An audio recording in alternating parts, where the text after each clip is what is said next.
So this is an event a long time coming, and it's actually very appropriate because the healthcare system in Puerto Rico is a topic on a lot of people's minds because of what's happening currently in the healthcare system. I am on the board for Boricuas Unidos en la Diáspora, hosting this event. And Alberto Medina, who's our president, is also here, and he's going to be the one kind of filtering out people if need be, and questions that we'll pose to our speakers today.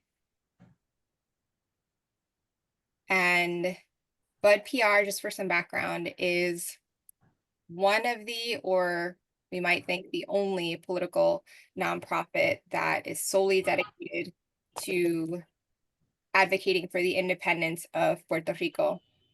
And we host events like this to spread awareness about why independence is so important. And one of the reasons we believe that it is why we're here today, because of the healthcare system. And hopefully recruit some people to that advocacy work. And at the very least, to have people be a little bit less afraid of what independence could look like and bust some myths about that. So this event is Independence the Cure for Puerto Rico's crumbling healthcare system. Like I said, is very appropriate for the times. And our two speakers are more than qualified to speak about this, about the healthcare system and about independence. Because of the work that they each do.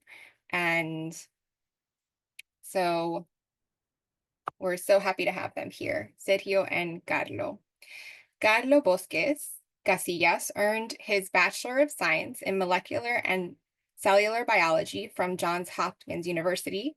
During his time there, Puerto Rico experienced hurricanes, earthquakes, and significant social upheaval, events that deeply influenced his commitment to return home and contribute to its recovery. Motivated by an interest in politics, policy, economics, biology, and public service, Carlo decided to pursue a career as both a physician and a policy advocate. He thus returned to Puerto Rico to study medicine at the University of Puerto Rico. Upon beginning medical school, he founded Proyecto Arbona, an organization dedicated to advocating for a better healthcare system. Through this initiative, he led 2 successful campaigns aimed at eliminating medical debt, relieving more than $3.4 million in debt for over 1,000 families across the island. Initially choosing to stay outside partisan politics, Carlo's work eventually led him to recognize the close relationship between policy and political action. This realization inspired him to join the Puerto Rican Independence Party, where he was part of the team that developed the party's 2024 healthcare platform. Carlo is currently pursuing a dual degree in medicine at the University of Puerto Rico and public policy, MDMA, at the University of Chicago, after which he plans to return to Puerto Rico to continue his medical training. He aspires to serve as a pediatric oncologist while continuing his activism and political advocacy. Across all his endeavors in medicine, policy, and politics, Carlo's guiding principle remains a deep commitment to serving others and improving the well-being of his community. I'll introduce Sergio as well, and then they can each speak a little bit themselves about their work and how it's connected to the event that we're doing. Sergio Rivera Rodríguez, PhD and PH, Doctor of Public Health, earned his PhD in health policy from the City University of New York, and completed a Master of Public Health with a concentration in epidemiology at the University of Puerto Rico Medical Sciences campus. He currently serves as a professor at the City University of New York and Ana G. Méndez University. His academic and research experience combines quantitative and qualitative methods applied to the study of social determinants of health, access to and utilization of healthcare services, the the migration of healthcare professionals, and the implications of public policies implemented in Puerto Rico and the United States. He has participated in several projects funded by the National Institutes of Health, allowing him to integrate empirical evidence into key debates in health policy. His work has been published in high impact academic journals such as Frontiers in Public Health, Health Affairs, Health and Police, and Global Health Research and Policy, among others.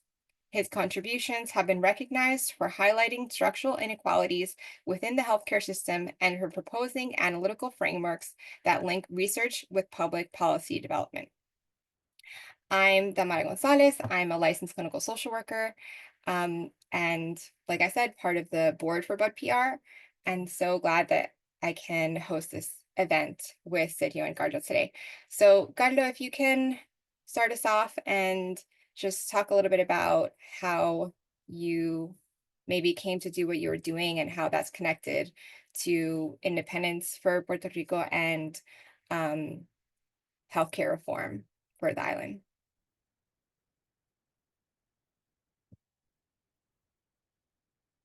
Oh, we have to unmute you.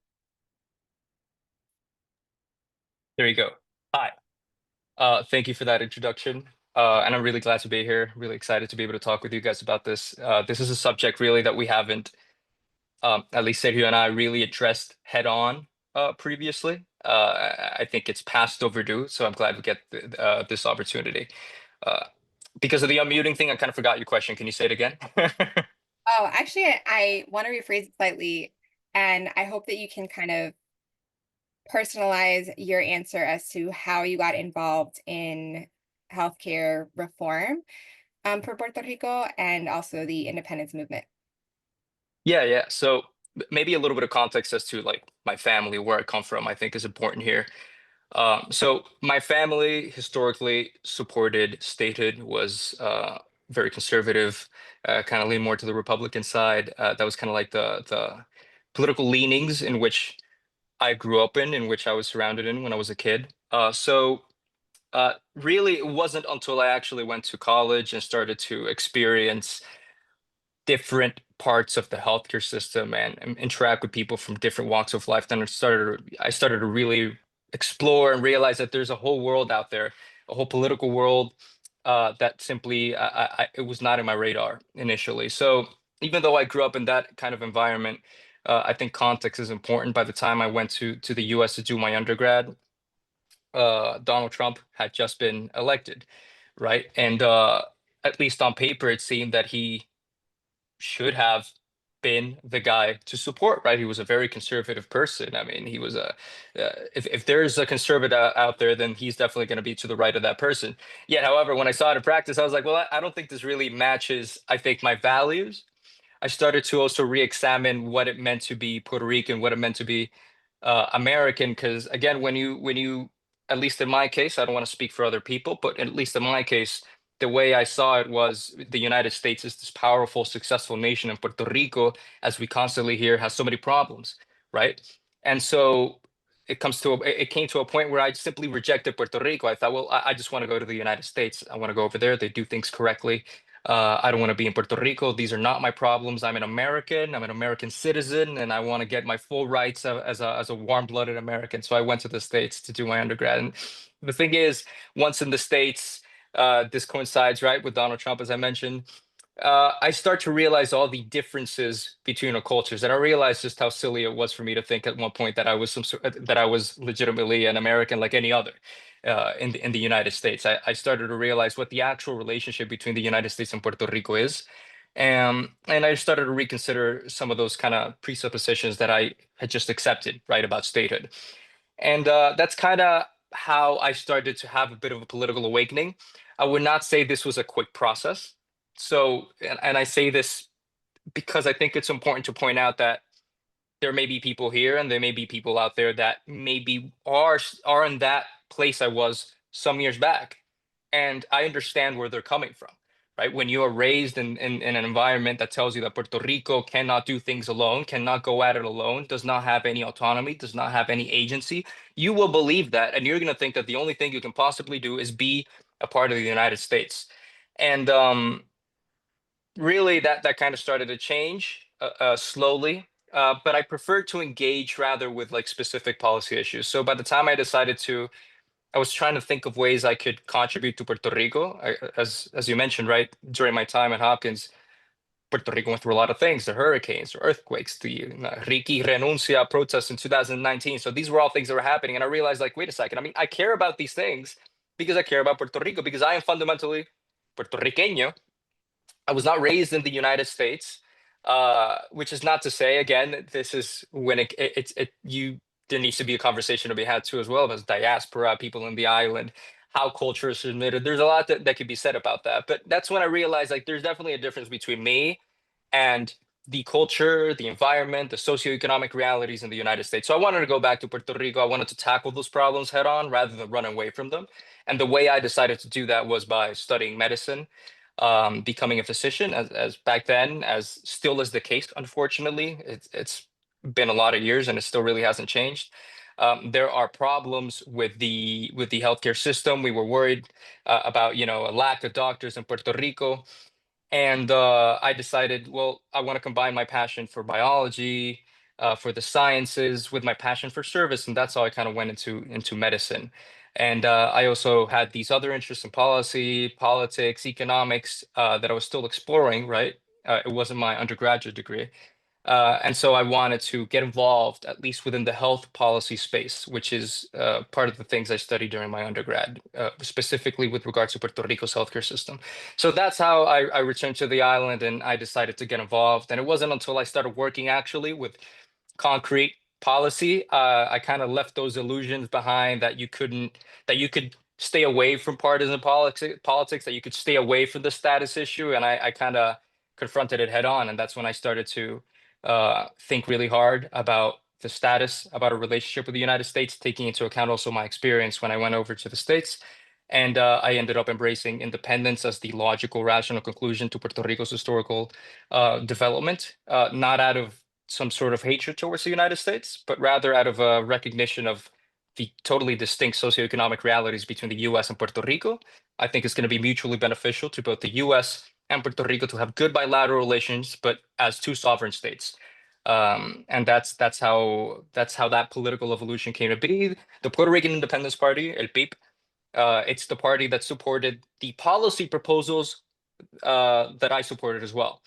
So that also made me reconsider, the El PIP. As I grew up in a family that supported Partido Nuevo Progresista, the pro-statehood party, and I had to reconsider. Wait a second. I mean, I think these people are kind of rational. El PIP has some pretty good proposals that are pretty in line with what I think is needed, and that's how I ended up joining the party to be able to work within that political space and be able to push for policy change through that as well. Recognizing, of course, that there are other avenues for change. That's not the only one, but that is certainly the one where I felt I could best contribute. And so, yeah, that's a really summarized version of the past 10 plus years of my life. Thank you. Yeah, I think that a lot of people can identify with your experience of being raised in a family that had views that were different than independence being what's right for Puerto Rico, and then coming to an awakening that you had in your adulthood about what you believe to be right. And I'm glad that you did come to that because you're doing great work. Thank you. Thank you. Thank you. Sergio, from you, if you can share a little bit about your personal relationship with the healthcare system in Puerto Rico and the Independence Party and how those two things are integrated. First. Yeah, of course. Thank you very much for the introduction, Tamara, and for the opportunity to be here to talk about this important issue. I think my story is a little bit different than Carlo. When we met each other, we found out that we had like different routes, but ended up in the same point. I was born and raised in like a house that had a lot of Puerto Rican flags, very independent, with like a lot of UPR logos all over the house. So yeah, my father also took me every Grito de Lares to Lares to celebrate that moment. So in my mind, independence was always like the track. However, as we talked before, like when I was a little kid, I remember in my school a lot of kids and even teachers at that time saying that we needed the US. And in the media, like even when you're a kid in Puerto Rico, you're always hearing about like needing the US, that Puerto Rico will be nothing without them. And I remember when I was in high school and like a little kid asking my parents, like, I think we need the US. Like I think they are the ones that are keeping us healthy and economically well and all of that. And they always explain to me to a kid like how that was not real and it was like something in the media. But at the time I was like, okay, my parents are telling me this, but I didn't really understand it profoundly until I started to study it more, maybe like in late high school, like ninth grade, 10th grade, and during my bachelor's degree, understanding that it was not only that we were a territory, but we were a colony, and that they're taking advantage of our workforce, of our economy, of a lot of things. And part of that is that they are keeping us poor. So no, not necessarily poor, but with not the same benefits as the US. So, I started to understand those concepts and realize that independence is the best path for Puerto Rico to be sovereign, to be able to work with other countries and not have everything through the funnel of the federal government. And I think that that interacts with my uh, relationship to healthcare in the way that also when I was growing up, you always heard that Puerto Rico had like a healthcare crisis and there were problems, but I didn't really understand them, but I wanted to be part of it. So like Carlos, I wanted to become a physician. That was like my goal and go to at the time. However, during my bachelor's degree, I also fell in love with public health and understand that the healthcare system is not only hospitals, physicians, and nurses, but that there is like policy work and prevention and other things that you have to do in healthcare. And even though I took the MCAT and did everything to become a physician, I then realized that that was not going to give me like the tools to know more about healthcare policy. So I ended up, going out of that and starting my PhD in health policy. So that's how, I ended up in my PhD that I just finished on April. And yeah, how they interact with each other is, I think that in both fights like independence and the fight for a better healthcare system for Puerto Rico, one of the main things is that we need to have our own decisions and tools to make the right decisions. But right now with independence, we cannot, have we cannot, for example, negotiate with other countries for products if we don't have the US. And the same thing with the healthcare system. If we want to make reforms to Medicaid or Medicare or other public programs, we also have to, ask the federal government. And it's not our own decisions. And even though in the past we had like more decision on our healthcare system, that is not what is happening today. So yeah, that's how I see them interact with each other. That was like my growing up with these two topics, and that's how I'm here today. So yeah, quick introduction too. Yeah, so definitely a different path than Gando because of your family's history, Yeah. but you had your own moment of realization, and that makes it that much more profound and meaningful because you actually do believe that this is the right thing to do and you're helping it become so. So wonderful. So we have a lot of questions that we'd like for you both to answer. And I think a few people have raised their hands. And just a reminder, or if you didn't hear, we're going to pause about halfway through. I know it's 7:25 already, but give us maybe 10 more minutes to pause to answer for Sergio and Carlos to answer some questions from you all who are um, attending the event and at the end as well. So I think just a good starting point is to talk about what the state of Puerto Rico's healthcare system is at this point. I know a lot of people have heard about the hospital closures. If you haven't, um, many hospitals have closed or in the process of closing or will close in Puerto Rico, because of, I mean, the number one thing that's mentioned is financial issues, but there are layers to that, of course. So if each of you could speak on how the healthcare system in Puerto Rico got to the point that it is, where I know you've kind of mentioned on your own growing up on the island, you heard about there being crises in the healthcare system, but I think things have kind of come to a head and are in even more dire situations than perhaps in the past. So whoever wants to start and just give us some background on that. Yeah, so I think that the way that we could maybe see this is maybe first from a historical perspective, where where the current healthcare system came from, how we got to this point, and which I can contribute there. And then Sergio, I think you recently, and you can correct me if I'm wrong, you recently published worked on a study, right? That took analyze the current circumstances of the healthcare system. So he has the facts, he has the data, he has the PhD, so he can go into that.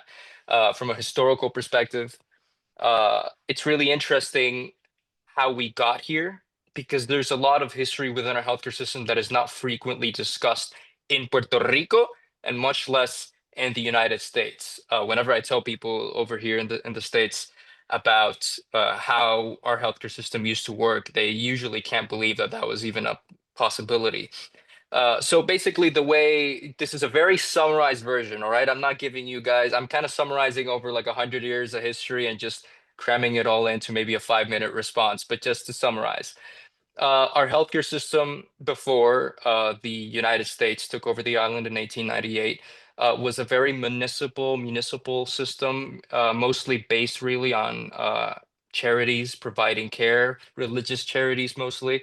And we did not really have the healthcare infrastructure that one would, at least nowadays, expect to see in a developed nation. It was mostly very basic care. You could almost call it kind of palliative to a certain extent because you really couldn't receive a lot of very advanced tertiary care. So that was basically the healthcare system pre 1898. Post 1898 did not really change much. You did have some initiatives led by El Doctor Ashford, Bailey Ashford. He was actually one of the military members of the military that were part of that initial takeover of the island in 1898. So he was from the United States, and he did stay in Puerto Rico. He married a Puerto Rican woman, and then he actually worked on the development of some clinics to treat anemia across the island. However, this was very limited. This was also not necessarily a long-term initiative. This was pretty delimited in time, mostly to try and assuage one of the healthcare issues that were pretty common at the time, caused by a parasite. So that was a bit of an early development, an early attempt at state-led healthcare interventions that, of course, did not really expand beyond that initial stage. But it does kind of set the scene that in an island like Puerto Rico, where there were not really a lot of resources, the state would typically assume responsibility over the provision of healthcare services, given the fact that most people could not access it due to lack of financial resources. And the lack of infrastructure meant that the state would also have a role in the development of that infrastructure. That was a trend that would continue over time. And so back around 1930s, you start to see the development of infrastructure of public health institutions around the island that would provide basic primary care to people in the 1930s. And between the 1930s, and I'm gonna do a big leap here, between 1930s to 1950s, you had a lot of expansion of state clinics, of clinics established by the government to be able to serve people regardless of their capacity to pay. The problem is a lot of these institutions rather were kind of disjointed. So you had this sort of patchwork, a healthcare system that couldn't really be called a healthcare system per se, but rather multiple providers, multiple institutions. And while they were all public, they were not all necessarily under the same agency. So that all changed in the 1950s under Dr. Guillermo Arbona. He was a Puerto Rican physician. He did his master's degree in public health at Johns Hopkins. He also studied medicine. And so he was very well capacitated to work in the public health sphere. And he was a person that believed that healthcare was a fundamental human right and that everybody should have access to it. And so he made efforts, right, to integrate all of these sort of disjointed institutions and integrate them into what was a single healthcare system. And he divided in levels, basically. So you had the most basic level of primary care. You have, and again, these are all public institutions. I just want to point this out. You have the los CDT, en español, CDTs, los Centros de Diagnóstico y Tratamiento, Centers for Diagnosis and Treatment, which are basically primary care centers that were established at least one in every single municipality. And depending on the population, there could be more CDTs across the island and within specific regions to be able to address that not effective demand, that actual demand. Right, in economics, you're going to have effective demand is who can actually pay for a good. Actual demand would be everybody who actually needs healthcare services, which I hope this is not a surprise to most people, but everybody needs healthcare. Everybody needs access to healthcare services. So basically, it sought to address that actual demand out there. And so the way that system worked was that you would just keep on going up that the scale, or rather the ladder of healthcare provision to more advanced care centers. So you would have regional hospitals. You would have then more advanced tertiary hospitals, and then you have super tertiary hospitals, which were basically what Dr. Arbona would call the Supreme Court of the healthcare system, which was Centro Médico. And that was kind of like the biggest one, and Mayagüez Medical Center. That would also be the other one, but mainly Centro Médico, which still exists to this day and is still the main hospital in Puerto Rico, addresses most of the most complicated issues in the island. You're typically going to see them addressed there at Centro Médico. And so that was the way it was organized, a lot of expansion in healthcare infrastructure. And so you had a system explicitly inspired. This is not speculation. This was the actual stated inspiration. It was inspired by the healthcare system in the United Kingdom, in the UK. So the National Health Service over there, which was a totally public healthcare system, it was not single payer. It was not Medicare for all. It was an actual entire healthcare system financed and administered through the state so that everybody could have access to healthcare services. And so that was basically the way it was organized under him. Now, here's where the politics starts to come in. Here's where the colonial relationship starts to come in as well. And you see a lot of the contradictions of colonial development, right? Because again, this is all occurring under colonialism. And so you could see maybe the other side of the coin. Well, under that maybe positive aspect, but here's a negative aspect. Post 1970s, you start to see the development of healthcare programs in the United States that were very beneficial to the U.S. population. I want to point that out. So you have Medicare, Medicaid, right, that are developed so that people that were elderly, in the case of Medicare, or people that did not have financial resources, in the case of Medicaid, so that they could access healthcare services, address those specific populations that typically lacked sufficient coverage, if at all. And so under those programs, the United States actually made a great step forward towards the development of a better healthcare system where people could have access to services. So that's a positive development within the context of the United States. In Puerto Rico, however, it introduced an alternate financing mechanism, which was not necessarily under the control of the local colonial government. And therefore, the problem was that once you have that sort of colonial government, without the power and ability to control those funds, you then have the situation where you have power autonomy that was once at least within the purview of the limited government that we had, all of a sudden under federal regulations, federal financing, whereas before it was mostly local state financing. So that's also an important point I wanna emphasize. Pre-1970, you would have mostly local financing for the actual healthcare provision itself under El Sistema Arbona, under that healthcare system, the public healthcare system. Post 1970s, you start seeing an adoption of those federal funds. You start seeing the development of an alternate private healthcare sector under Medicare, which helped provide sort of a steady basis for the development of that private sector. And eventually, you get this sort of mishmash. Once again, you have a disjointed healthcare system. Once again, you have two parallel systems, a public and a private healthcare system with varying degrees of financing. And of course, the federal regulations which limit and restrict how funds are typically used within that framework. And as the economy of Puerto Rico's colonial economy kind of started to sputter a bit, did not continue growing as it was growing before, you would see a greater dependence post 1970 on those federal funds, but not entirely. That's something I want to point out. Sergio can speak to that later, but it wasn't until actually the financial crisis that Puerto Rico had in the 2010s, 2015 onwards, that you actually start to see a near total dependence on what is federal funds.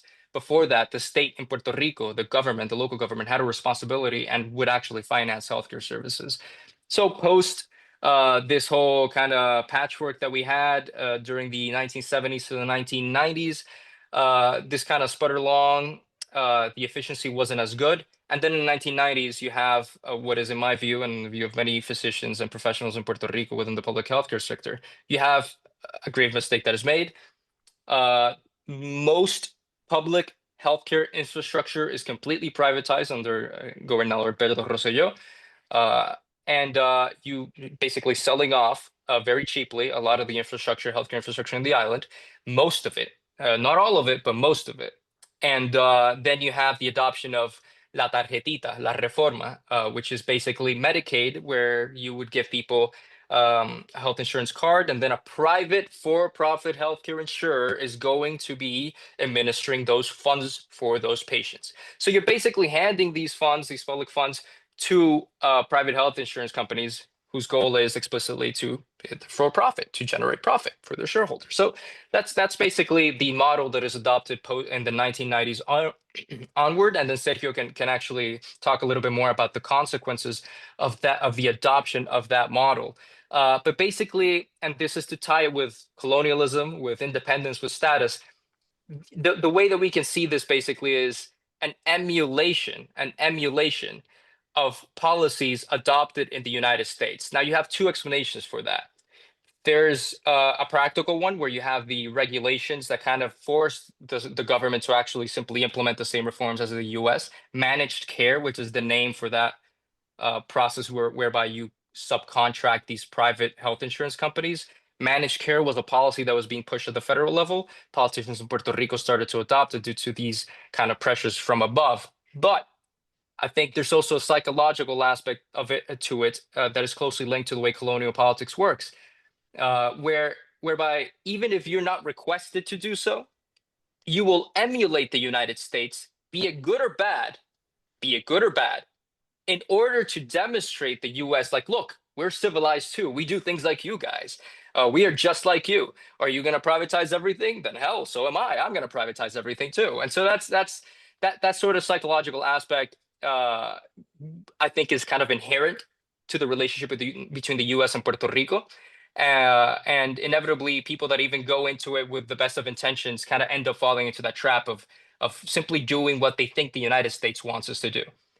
So you have acquiescence without even being forced into acquiescence. Appeasement when nobody asked you to appease them. So it's servilism at its finest, and that's, I think, one of the policy consequences of being a colony. The practical policy consequences of having that sort of mindset within our policy sphere. And I think Sergio can kind of go deeper into the facts, the data right now of our current healthcare system. Thank you. Yeah, Sergio, if you can elaborate, but that was a great, I know it was very truncated, but introduction into how historically Puerto Rico got to this place, where ultimately it became, because of the privatization, an issue of funds. But I'm glad you mentioned the kind of elephant always in the room of the mindset being at play in those decisions for, selling the, how Puerto Ricans receive medical services. So, yeah, if you can add to that. Yeah, of course. Thank you, Carlos, for that amazing track of the history. Something that I wanted to add is that before Medicaid and Medicare entered Puerto Rico in 1965, and mostly was controlled, like the healthcare system was mostly financed and organized in the Sistema Arbona, like Puerto Rico went to have like the 14th life expectancy in the world, and the healthcare system really like was a model for other countries. So the healthcare system in Puerto Rico was great. After what Carlos mentioned, neoliberal ideas started to enter. People thought that privatize was better, and then Pedro Rosselló implemented La Reforma, which basically what happened at that time is that we have the system divided in three parts. Like most people are insured through one of three programs today. That's like since 1993 and today, it's like Medicaid, Medicare, and private insurance. Most people have private insurance through their employer, or you can buy it yourself. But those are like the three most important insurance programs in the US and Puerto Rico. The thing is that in Puerto Rico today, those systems are more privatized, like have more insurance companies than in the States. So, for example, in the Medicaid program, which is like public funds and it's insurance for people with low income. In Puerto Rico, there is no option to have like a public option or something. Everyone needs to be, connected with health insurance. Right now, there's only four that you can choose from. But in other states, there are like a public option. There's a mix of private and public. And there are even some states, exactly 10, I just checked this data recently, that don't have private insurance because they have found out that, this is not better for the system. They increase the price, admin costs are way higher, they make profits, they pay their, administrators very high salaries that do not end up, in the health of individuals. And that's for Medicaid, so they don't have the option. In the case of Medicare, it's basically an individual option. Like when a people gets to 65, they can choose between having Medicare Advantage, which is the private option, or choose the traditional Medicare, that is like the one that the federal government provides. And in Puerto Rico, 95% chooses the private option, while in the overall US, right now it's at like 54%. So as you can see, Puerto Rico has like a higher privatized penetration, as they call it in health policy, than in the US. And that's because in Puerto Rico, those plans are more promoted and the government made people, move that towards that system. And then, of course, private insurance is by private insurance. So at the end, we have a system that is disconnected with a lot of different private institutions and public hospitals with, different private insurance with different benefits in each one. And depending on your age, the region that you live in, and all of that, you get a different plan and a different accessibility. And there's also today in Puerto Rico that when we had the Sistema Arbona, there was no uninsured. Everyone had the right for being a Puerto Rican citizen to access a public hospital and a CDT, like a Center for Diagnosis and Treatment. But today, there's the last data that I saw, there's 178,000 people without insurance, as in the US, that basically if they have an emergency or something, they just have to pay out of pocket. And if it's like a very high, cost treatment, they have to like go in medical debt or do a GoFundMe or things like that. So, what we have today is a system where it's not organized, it's not connected, like the different institutions are not connected. Physicians have left Puerto Rico due to the control of insurance primarily, but then due to also the economic instability that comes from the colonial relationship, and then the problems with the infrastructure that also come from that thing. And we also have like people with high waiting times for specialty, as you mentioned, Damara. We have the hospital closures and a lot that are like soon to be closed. And we also right now have, as Carlos mentioned, in the Medicaid program, we had like a block grant that started after Hurricane Maria. That when the Medicaid program, how it works is like a portion from the state and then a portion from the federal government that they match. But in Puerto Rico, since we're a colony, we had like a cap that at some point it was only the state paying, and that doesn't happen to the states in the United States. And part of our state debt is due to that.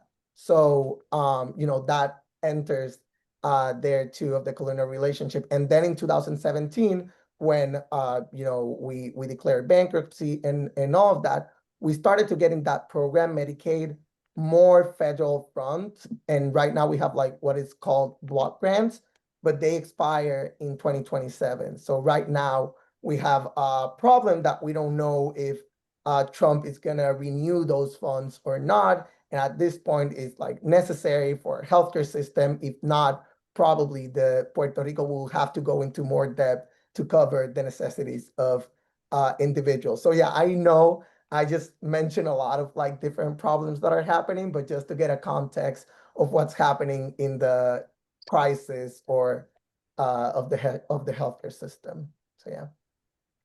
Yeah, thank you for that. So it has been an issue for a long time, but more recently because of the dependence on federal funds, which are highly controlled or completely controlled by the US government, and which poses a lot of issues, caps, and not being able to maybe operate in the way that they would like, which is why a lot of hospitals, I guess, are closing and people are having all of these issues. Yeah.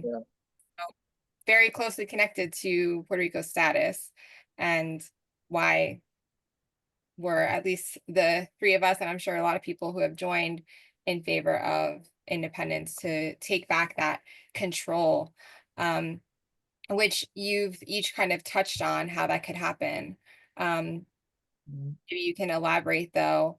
And after this question, we can pause for a couple of questions from others that have been placed in the chat. And if you haven't and you would like to, feel free to put a question in the chat and we'll see if we can get to it. Can the healthcare system in Puerto Rico be reformed through small changes, or does it need a more complete transformation? I can go.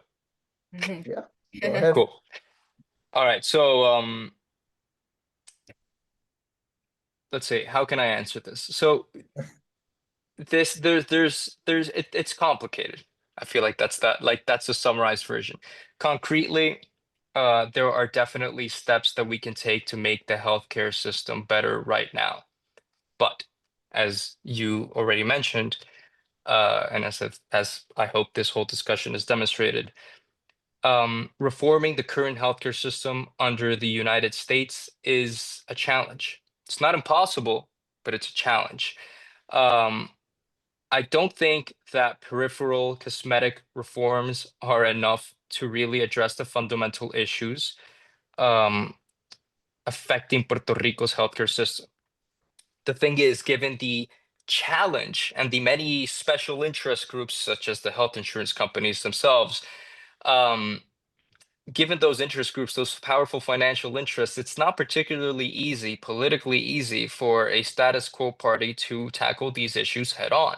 So what you will see is the incentives are set up in such a way that the political parties will typically take the path of least resistance. So el Partido Popular Democrático, the pro status quo colonialism party, and then you have the pro statehood party. They're typically going to simply work around the edges, say that they want to do something. Now, very rarely, not always, some people are brave, but very rarely are you going to see people denying that there's a problem. Typically, they're going to recognize that there is a serious problem with the healthcare system in Puerto Rico, but they're typically not going to do much about it beyond some peripheral reforms. And if they do something drastic, as we have seen, I think there's there's an elephant in the room we haven't addressed that's very linked to colonialism, La Junta de Control Fiscal, the Financial Control Board.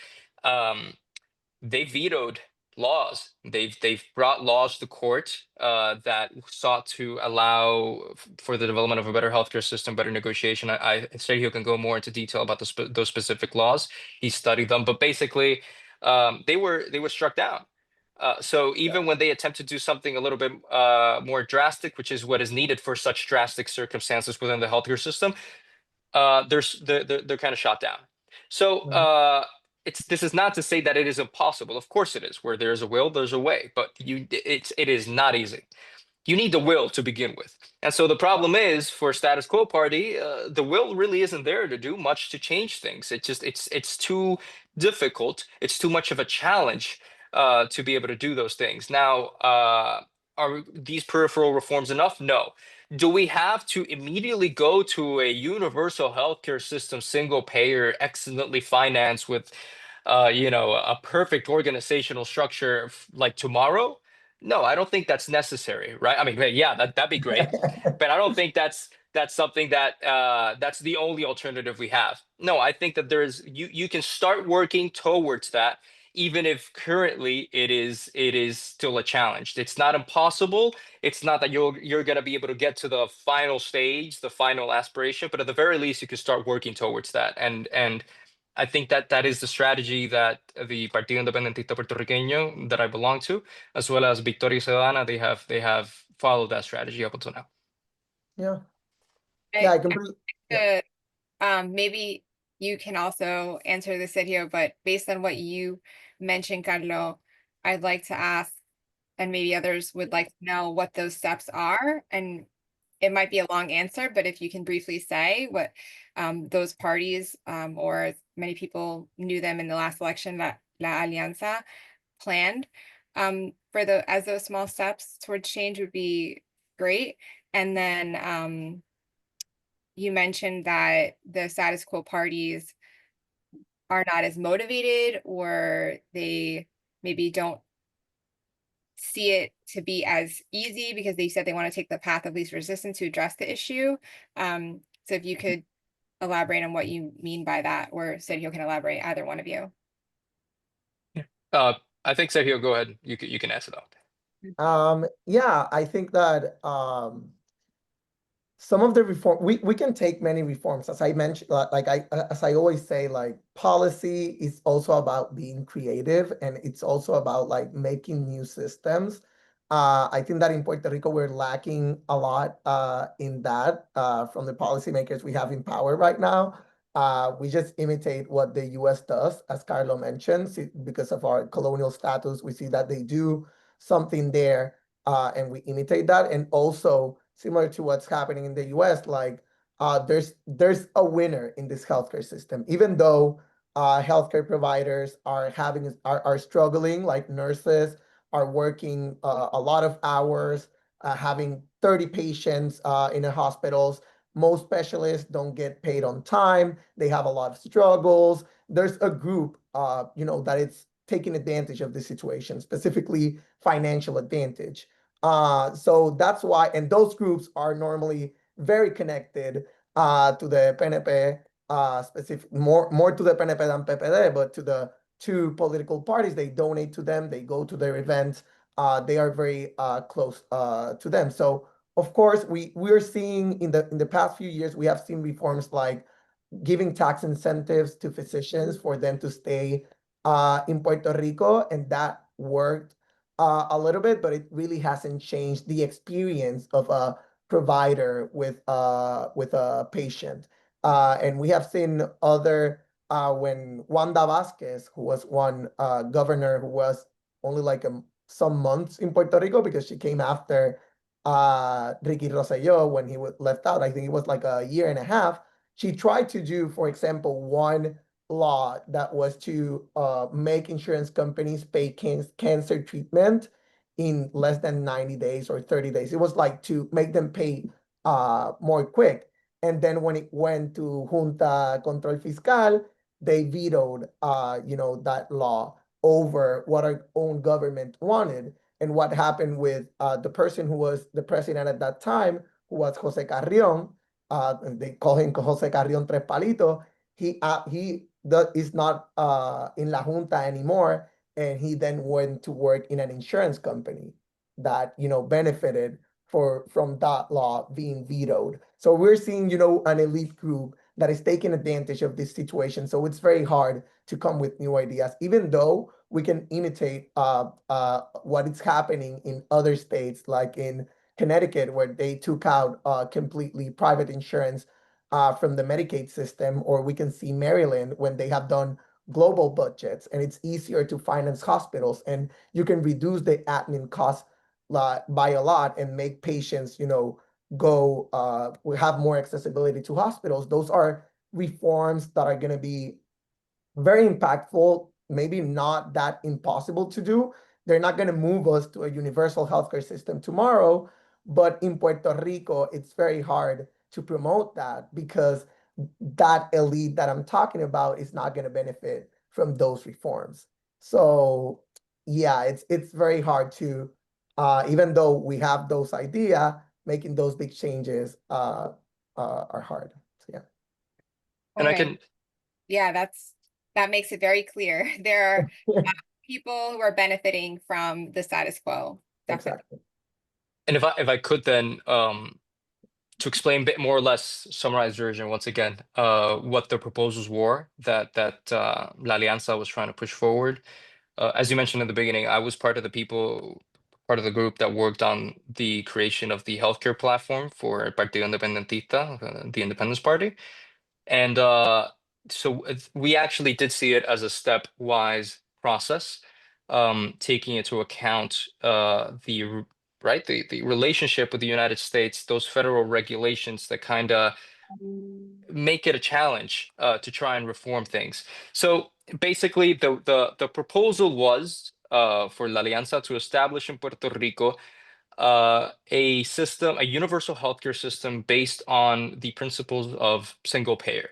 So you have basically, instead of having all of these different health insurance companies, be it in the Medicaid sector, be it in the private sector, the point was to take all of these funds and collect them into a common pool. You're pooling these funds with the intention then of being able to generate certain administrative efficiencies. That is what is seen in countries that adopt this model of healthcare. So rather than have many smaller pools of money, you will combine the resources into a larger pool. This has been demonstrated in Puerto Rico by Heriberto Marin Centeno. Dr. Heriberto Marin, he's an economist, healthcare policy. He's involved in that sort of area. He was one of my professors in La Universidad de Puerto Rico.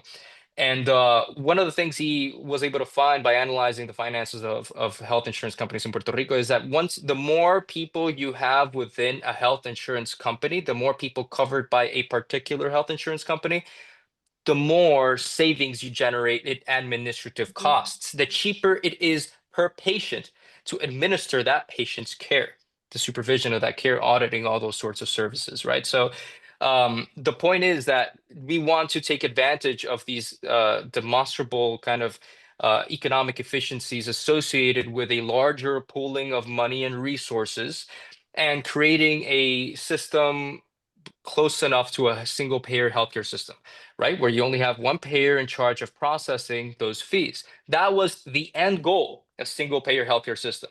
We want to develop that healthcare system because, in our view, regardless of the amount of funds available within Puerto Rico, regardless even of your stance on the political status, we support independence. We're clear about that.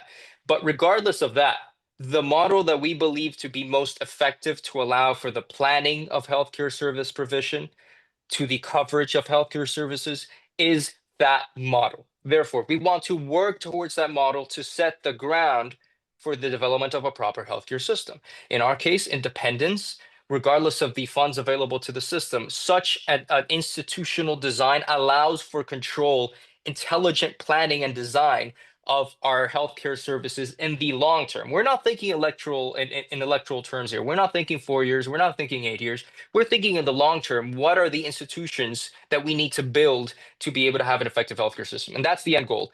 In the interim, how do we get there? That is the piecemeal approach, right? So first, we wanted to do the most rational thing, something that already has a precedent even in the United States, which is eliminating health insurance companies from Medicaid, and rather having either a single nonprofit organization, a cooperative, or a state-run enterprise, whatever. We're not dogmatic about it, but the point is to have an entity that is not oriented, not centered on profit, and rather have it be focused on the provision of care.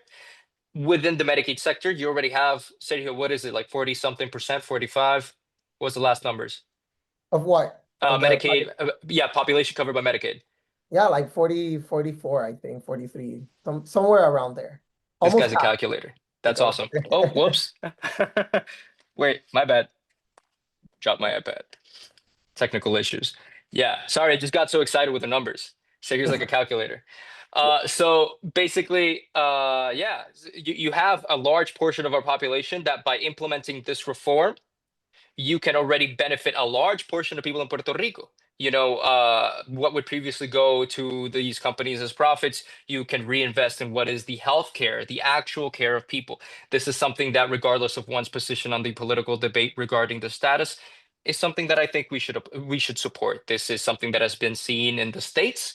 Therefore, nobody can claim that we are anti-American, anti-Yankee, or whatever you want to call it. You know, it's a pragmatic proposal as a first step to be able to move towards that. And then you have the incorporation also of the private sector into this common pool. That was going to be the second step. And then eventually the incorporation of this new entity, this new health insurance, this nonprofit single payer, integrated as one of the Medicare Advantage plans as well. Puerto Rico has 95%, 90 something percent penetration. Again, Sergio, you're the guy for the data. 95. There you go, 95%. I wasn't that far off. 95% of the Medicare recipients in Puerto Rico receive Medicare funds through Medicare Advantage, meaning private health insurance companies are administering those funds. So incorporating our nonprofit entity into Medicare Advantage so as to be able to ensure continuity of care, even if you were 50 when you started receiving care through this single payer, and then you can just continue receiving care with the same health insurance company once you qualify for Medicare. So again, this was setting the scene for what, in our view, and independence would be the ideal institutional design to ensure care for everybody. So it's a big proposal. I hope I explained it properly, but that's basically what we had in mind: long-term, ambitious goal, but also short-term, more practical things that have a precedent, as I mentioned, in the US. Right, yeah, I think that's important to mention that these things have, been successful in the US. So you kind of have that example to work off of. And it sounds like simplifying is the name of the game, especially initially, so that there isn't profit to people that are taking advantage of the Puerto Rican people. So I think we can look at some questions to see what things people would really want to know. Shout out to my prima who's has a public health background and gave a question.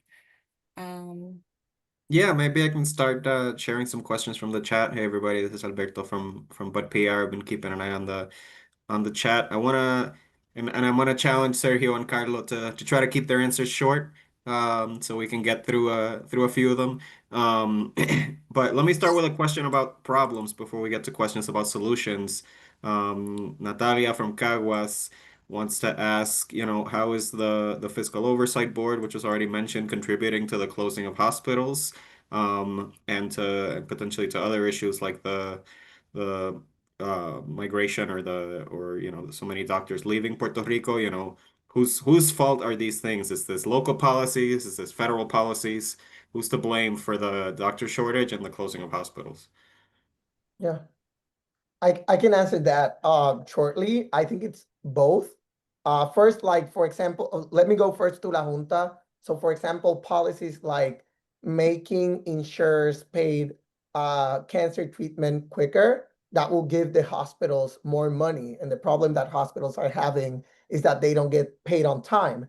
And that makes them, go on red. And since La Junta, vetoed laws that will make hospitals get paid quicker, that makes them be less financially stable. So that's just like one quick example of how La Junta, it's part of that problem with the hospital closures. There can be more, but I'm not going to explain them all. And then with the state and the federal government, like for example, the state that takes like a position towards privatizing all the systems, and making people enroll into more private plans, and that has been an issue with like hospital payments, then that's the state promoting that the hospitals don't get paid in time. And then the federal government, of course, our colonial status give us less money in Medicaid, give us less money in Medicare, and also it's part of like what we have, you know, the debt, the state debt, as I mentioned before. So that's how, you know, our colonial status also it's part of that problem. I'm gonna keep it like that. It's not a If I can add something, and I'll keep it really short too. So basically, yeah, as Sergio mentioned, agree. The one thing I would also add is, although we do receive less funds than, say, a state in a similar economic position, of Puerto Rico, you know, the reality is we do spend more than the United Kingdom on healthcare, which is a very developed, wealthy nation, and we spend more per capita on healthcare services. We spend more as a percentage of the GDP on healthcare services as well. So while part of the federal straitjacket, those regulations, those laws, those limitations, kind of forces us only to think in this binary currently of more funds versus less funds. We can move away from that as well and start to reimagine, you know, is it really about the total amount of funds solely? I'm not denying the importance of that, but or is it also an issue of how we spend those funds? Mhm. And so again, for us, that's why the proposal that we were pushing for in the past elections was centered on not simply asking or the United States federal government, like, please give us more money. We're going to use it correctly this time, I swear. Rather, moving past that and actually developing a healthcare system that gives efficient use of those resources. So that's it, concise. I won't say anything else. Great. Thank you. Another question you think, Alberto, that Yeah, yeah. I want to get to this question from Lianeris.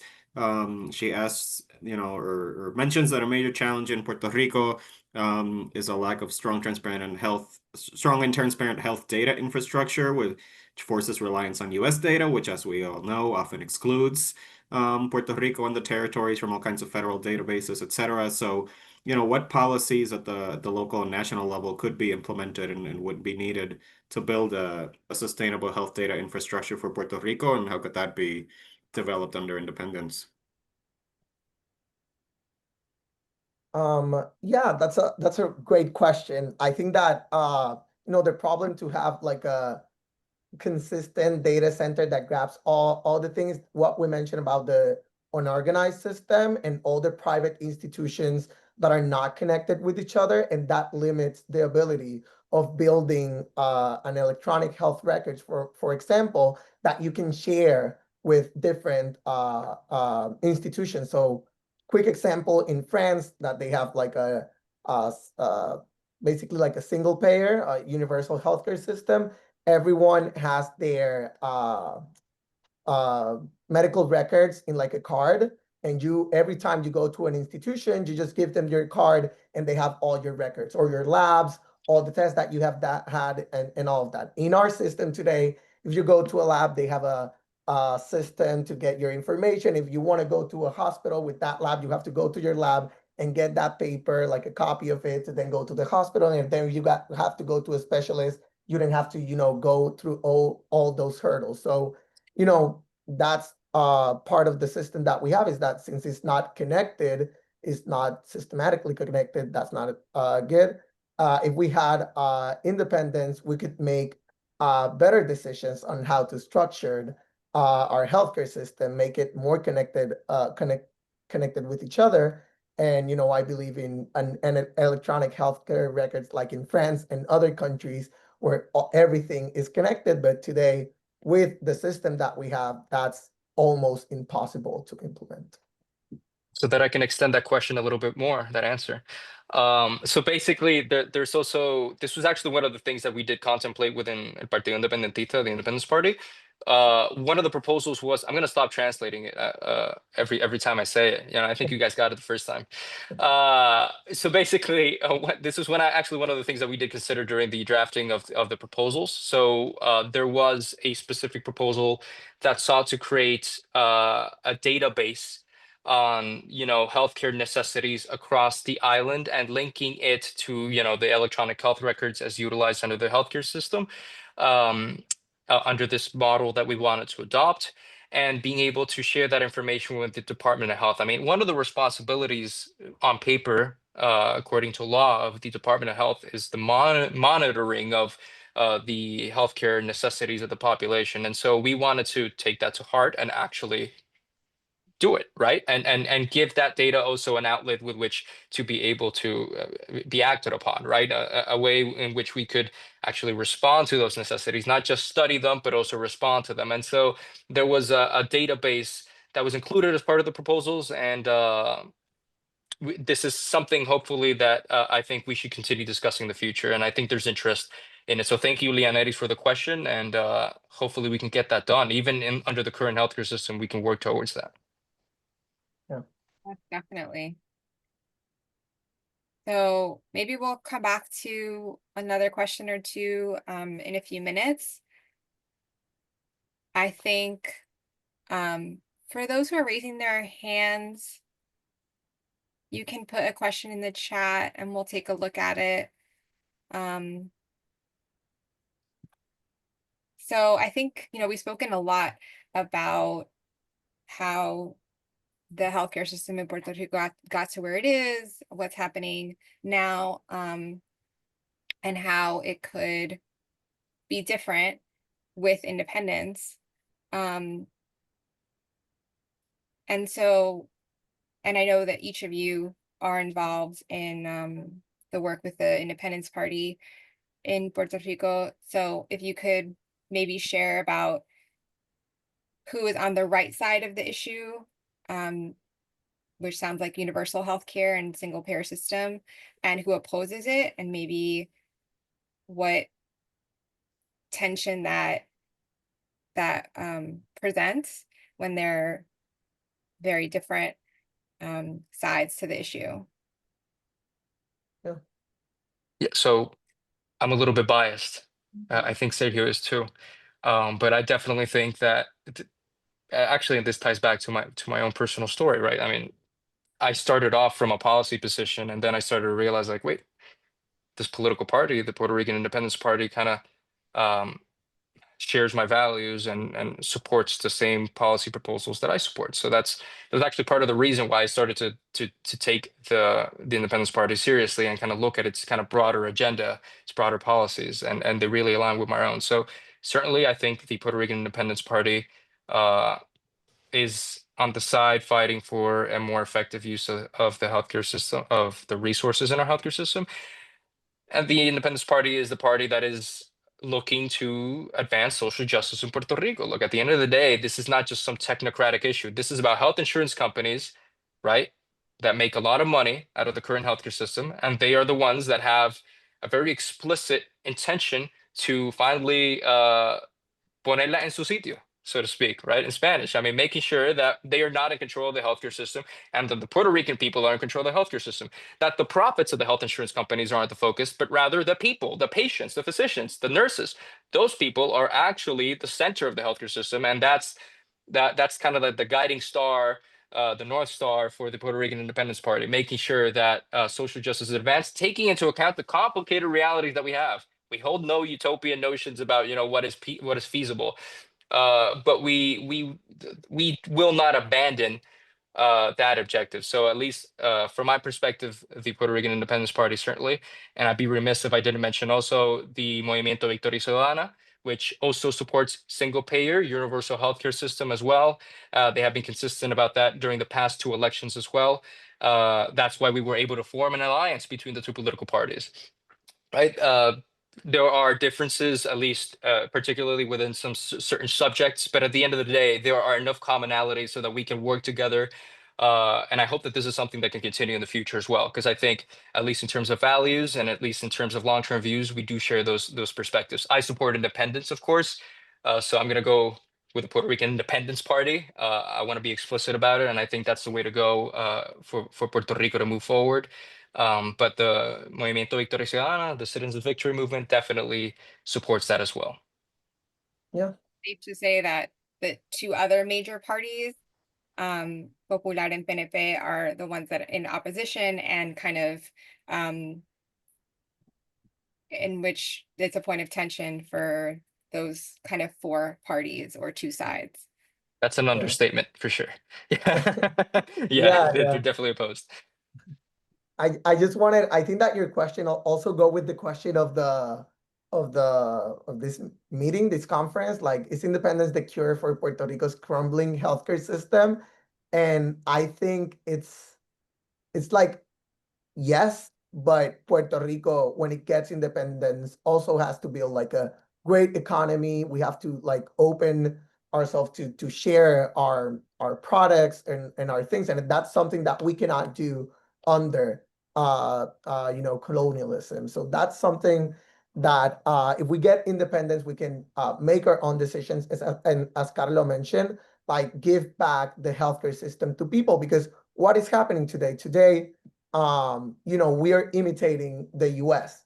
And US, even though it's the highest spender on healthcare in the world by far, it's like 14,000 per person, I think the last data. And after the US, I think the next country is Sweden or something, a country in Europe, but it's like 8,000. So they spend way more in healthcare. And what is the purpose of a healthcare system? Keeping your people healthy.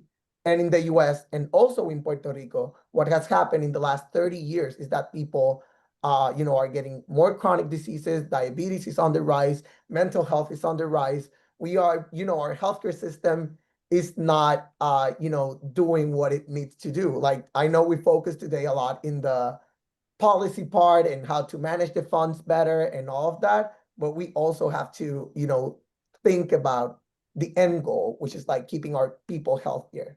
And the last 30 years have shown us that it doesn't. And then when you look at countries that have universal healthcare systems that are highly criticized in Puerto Rico and the US, you see that they are getting better results than the US. People are healthier, people have less chronic diseases.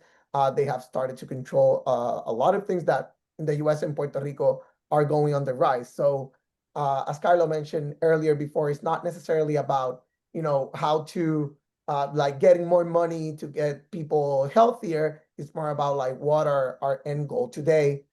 There's an elite that, benefits from having people sick, from having people in insurance companies and things like in their health plans and all of that, because the mindset in many parts, not only with insurance companies, but hospitals too, and sometimes even healthcare providers, sometimes the mindset is profit. Sometimes the mindset is making as much money as I can and not necessarily the health of individuals. So, I think that in an independent country, if we get independence, as I also share We with will. Carlos, We will. we will, we can change that and make those decisions. And the parties that align with independence in Puerto Rico, have that mindset of imitating the countries that are having better results and not continue to imitate a system that is not working. Mhm. And actually, oh, sorry. I just wanted to build upon that. It's a good segue. So there's a really good question in the chat. What's the reality of independence in Puerto Rico when PR gets over? And this is very neat because it's in all caps, so it's very easy to read it this way. 15 billion in assistance and lots of question marks, which I suppose emphasizes the intensity of the question. It is a good question though, and thank you for asking it. So first of all, we need to talk about the actual quantity itself. It's not 15 billion necessarily. Estimates kind of fluctuate, but let's start off from the premise that we are receiving that amount of money from the United States government. Okay, we're receiving that amount of money. We're spending more, far more. The United States spends far more per GDP as a percentage of GDP, gross domestic product, far more per capita per person in the United States than the most advanced nations in the world. However, as Sergio just mentioned, the actual execution of our healthcare system very subpar in the United States, and as a consequence in Puerto Rico, given the adoption, a critical adoption of the same healthcare system that the United States has. So when you look at Costa Rica spends a lot less than Puerto Rico in the healthcare system, and the execution of the healthcare system is beyond better than the execution of our own. And guess what? It's actually a very similar healthcare system to the one adopted by the United Kingdom, which we, once again, also spend more than. So we spend more than the National Health Service in the United Kingdom, an internationally known healthcare system, We spend more than them, and we do not have better results. So the question is, if you are receiving $15 billion, supposedly, from the United States government, and you're spending it in such a way that the actual outcomes are not that good, are you going to spend 15 billion more? Which is basically the proposal of the statehood movement.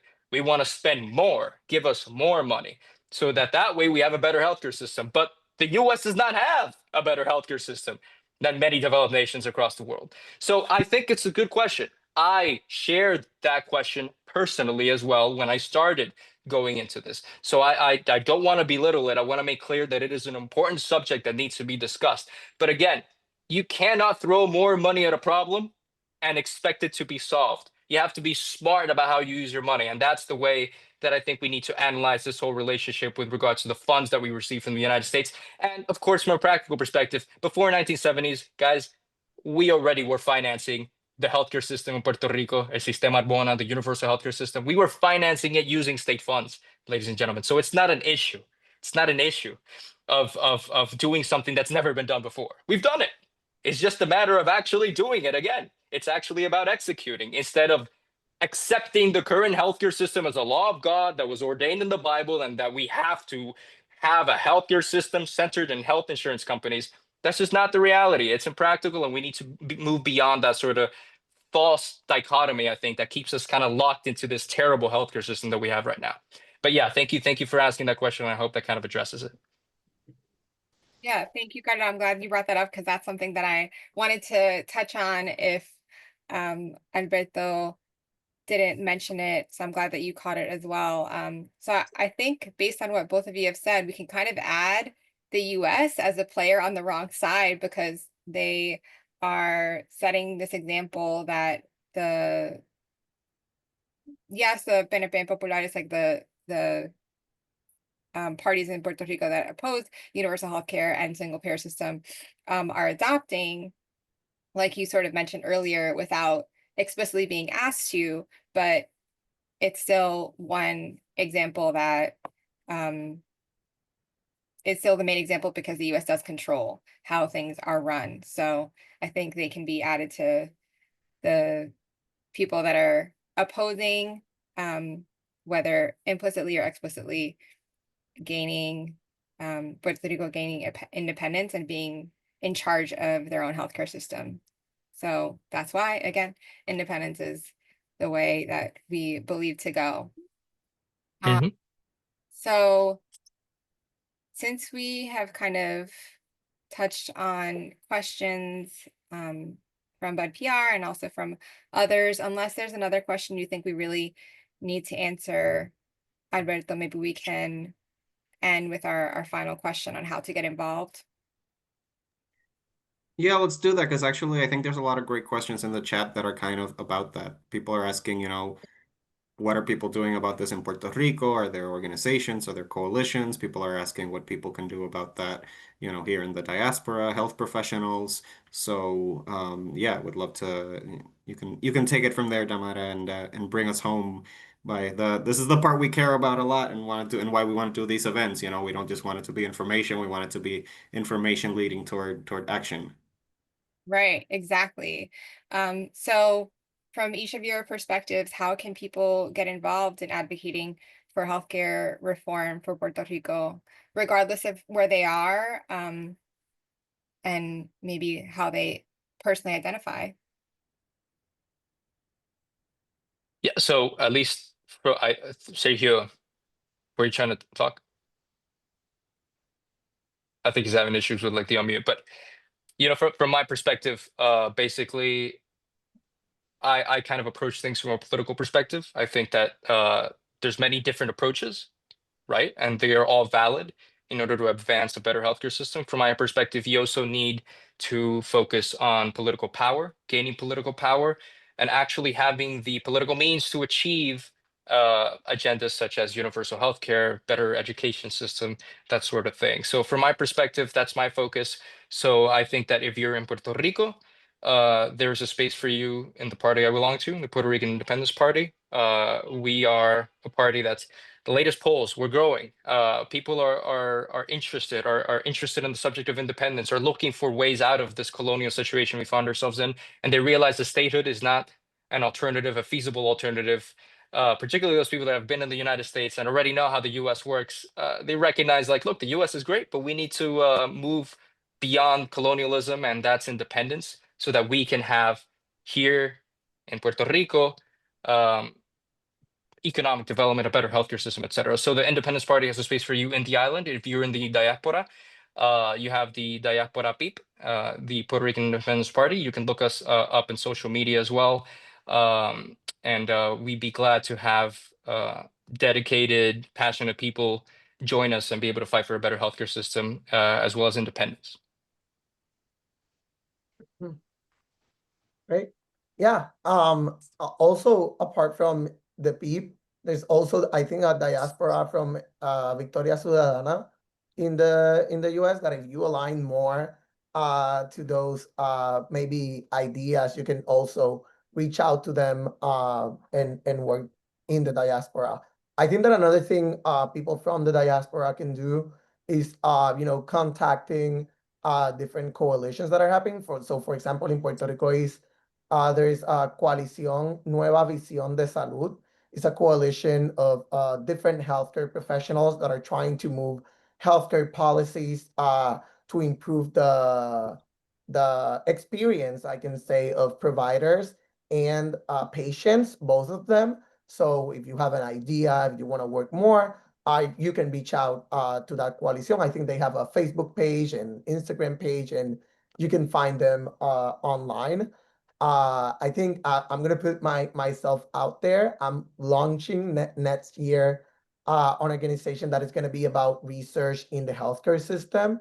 So it's gonna be it still hasn't launched. I'm still organizing it with a group of people that Carlo and Lianeris are part of, to mention. And yeah, we're starting to think about what projects we want to do. It's gonna be about writing health reform, researching it, and then promoting it. Like those three things are going to be a huge part of that. So you can reach out to me directly, maybe through my social media, or if Tamara can then share my email, I will be very happy to, talk with different people. And yeah, and the next thing that I always say to people is just keep yourself informed. That's also very great. Talk to people about the issue. I think that the more people that know about this, it's going to advance, the movement for a better healthcare system. And that's not only happening in Puerto Rico, but also in the US. As you know, we have our colonial status. If we see that maybe more states are, having more ideas towards big changes, that's going to make Puerto Rico probably think about that more. So yeah, those are some of the things that I think you can get more involved in this issue. Beautiful, beautiful. And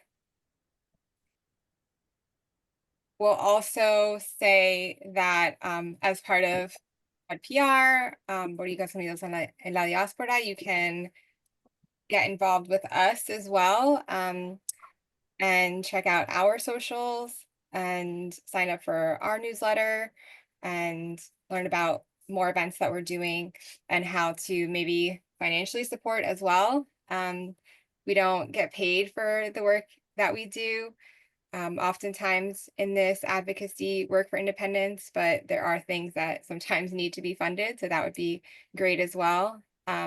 What are your handles on Instagram? And by the way, they both have great pages. If you could just share your handles real quick. So my handle basically on all my social media, Twitter, Instagram, Facebook, is at Carlo Bosques. The two things together, Carlo without an S. Blame my parents for that typo. But yeah, just look me up and I'll write it down in the chat as well. Okay, great. Yeah. Yeah, I just wrote mine. The one that I use more is Instagram. I have a Twitter, but it's abandoned, I think, at this point.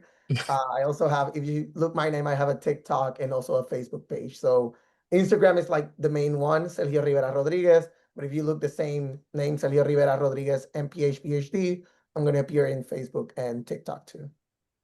Okay, awesome. Any last words before we kind of sign off on what people should know or that you want to share? I mean, first of all, I'm very thankful that you guys extended this invitation to us. This is an exciting thing to talk about finally, get into details. Look, we've been here an hour and a half, and I think we got like maybe 4 more sessions, each an hour and a half, to discuss this. I mean, it's a humongous subject. There were questions about residency, which I read in there. That's a really good question. Thank you for that. Uh, Hopefully in the future we can also discuss these things because there are a lot of details to discuss, but at the end of the day, what I want the takeaway to be out of this conversation is these are complex issues. They require collective thinking. They require groups with each person having their area of expertise. But at the end of the day, I think recognizing that independence, this is the way I see it, independence is, or the status issue in general, is debated typically in terms of economics.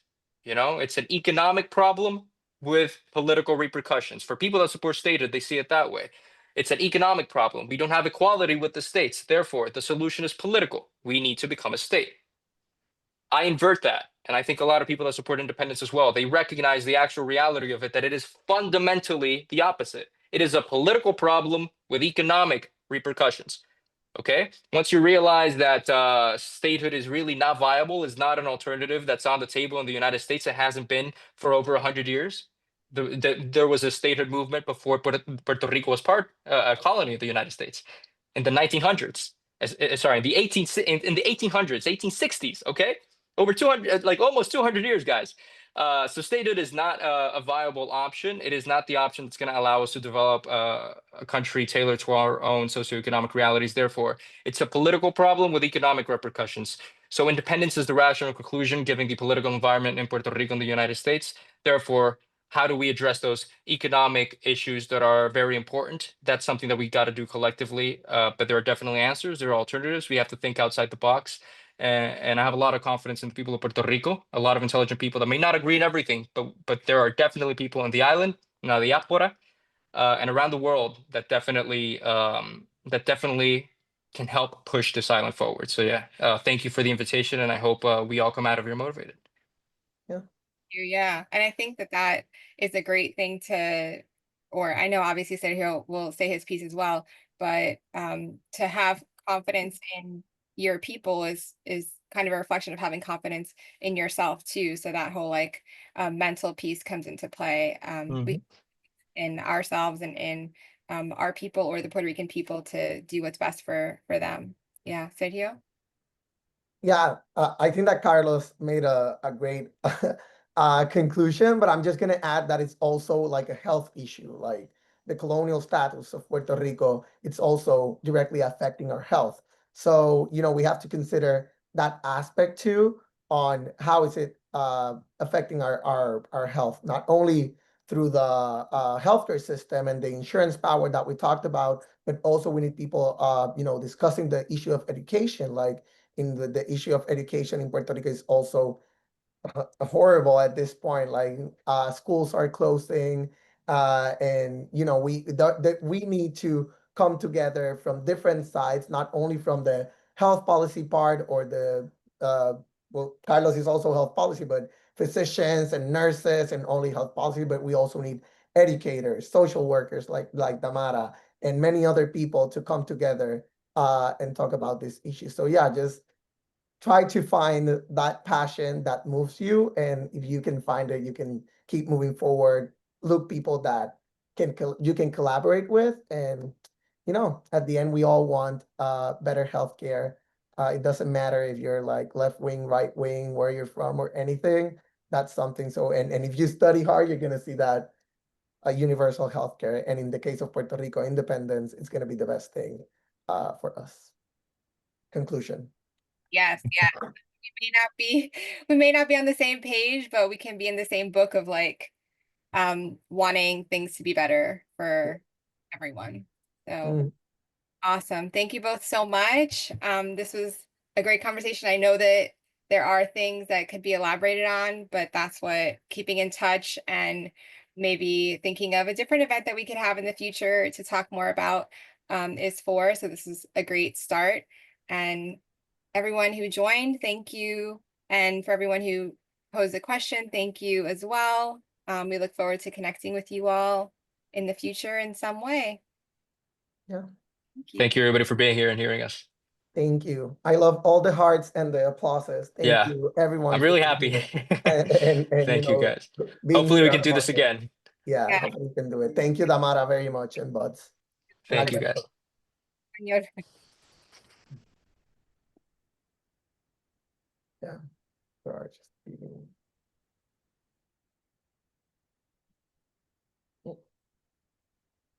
Carlos just went out too. Well, bye, Damara. Cuídate. Cuídate también.